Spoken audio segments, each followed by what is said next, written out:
I'm battling an alternator issue. Engine's been running for about 5 minutes. It's in gear in reverse. The alternator's outputting right now. So you got it's about 13 volts, or maybe 13.2. Batteries are essentially charged. So you can see here, according to the Victron gauge, my house bank's receiving 0.3 amps. And the voltage is 13.38. My house bank outputs about 12.5 when it's fully charged.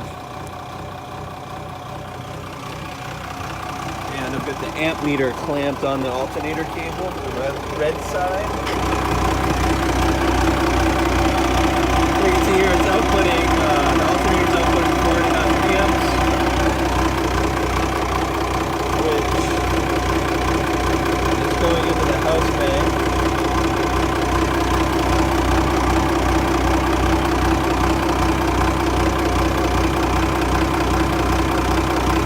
Oh, maybe not. Or it just doesn't need any more. Sorry, it's probably going to the,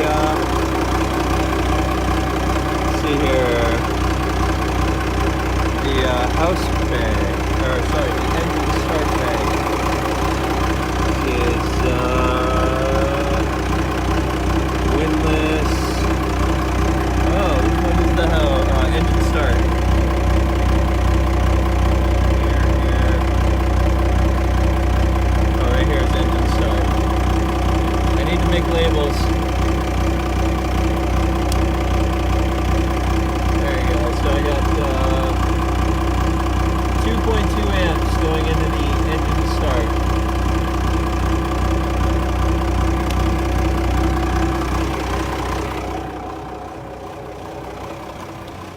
But here's the mystery, and we'll test this out on Friday when we're heading out to Catalina. It seems like after about an hour of engine time, the alternator stops outputting current. And my volt gauge will slowly drop back to 12.5. And then about 12.1, basically the alternator's not running.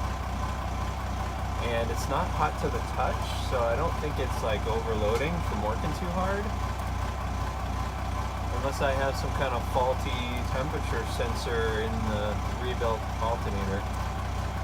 Yeah, I don't know. If you have any ideas on why the alternator would work for about an hour and then stop? And then if the boat sits for 24 hours and I fire it up again, it outputs again for a little while and stops. I'd love any tips or tricks or theories. Please let me know.